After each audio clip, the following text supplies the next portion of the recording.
Una pong pisa niya, unang paglilimlim, nakapagpapisa po tayo ng mataas na hatching rate.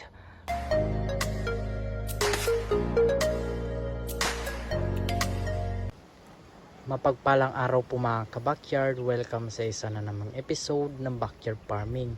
Isang mahanging araw na naman po mga ka-backyard. Ayan po, medyo makulimlim na naman po at saka habagat po, kaya mahangin na naman po.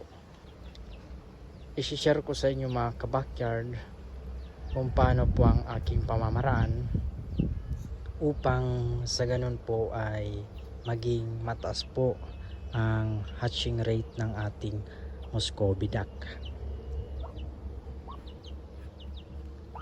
Ayan po yung ating ducklings, malalaki na po sila.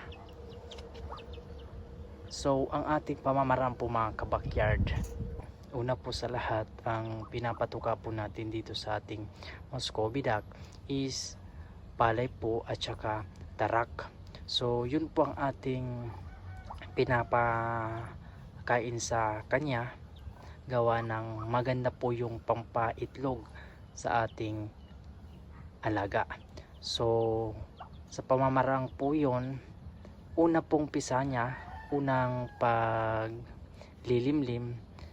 nakapagpapisa po tayo ng mataas na hatching rate, gawa ng 7 po yung ating pinalimlim sa kanya, 6 po yung napisa. So yung isa po, tinignan ko po bago po bumaba sila sa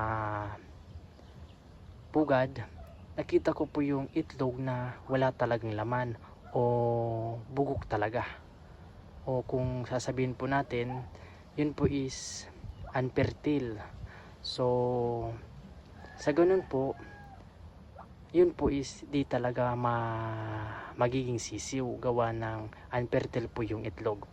Baka yun po yung pinakaunang itlog niya, kaya di po napisa. So para po maging maganda po ang ating sisiw, ang ginawa ko po, dito po natin linagay sa magandang kulungan, yung di po sila mauulanan at saka secured po sila sa anumang predator. So dito na po sila mga 3 days na ata mga ka-backyard. So kung makikita po ninyo, maganda na po ang ating ducklings. So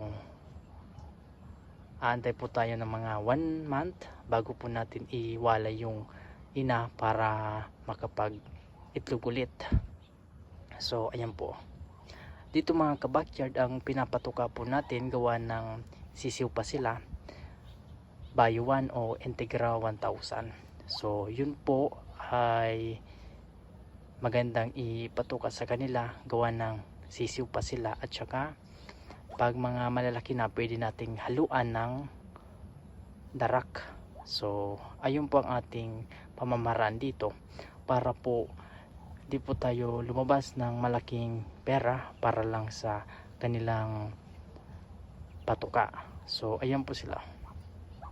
So ngayong maliliit pa sila, pure feeds po ang ating pinapakain, binibigay. So para po madaling lumaki, ayan, nasa 3 days na po sila, malalaki na po. Ayan, no. So ito po ang ating pamamaraan. Kung tutusin po, nasa, sabihin na nating 100% na yung fertile po is 100% po na napisa.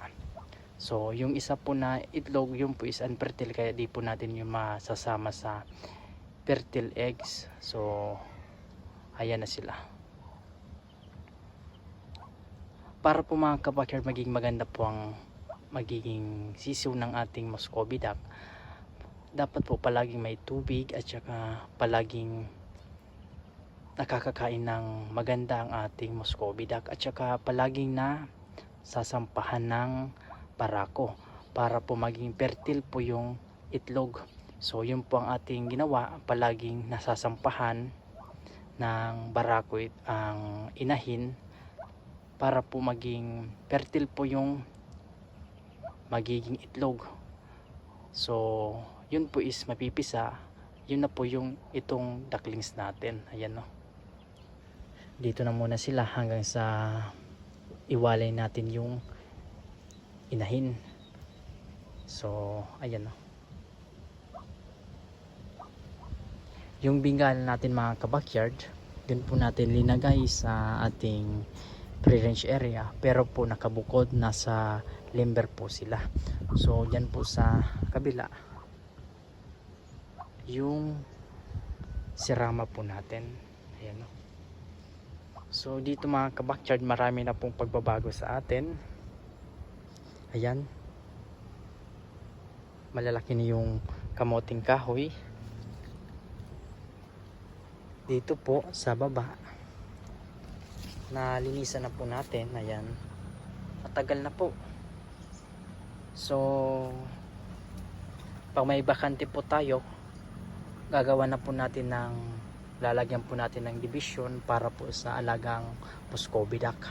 So dito mga kabakyard, try ko po kung magiging maganda sila dito.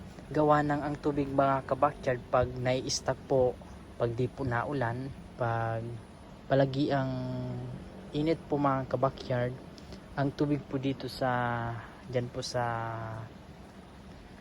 kanal is may mga kalawang po.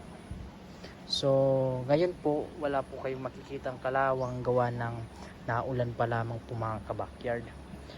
So ayan, so try natin dito kung magiging maganda sila, gawa ng nangangalawang po ang tubig na ito.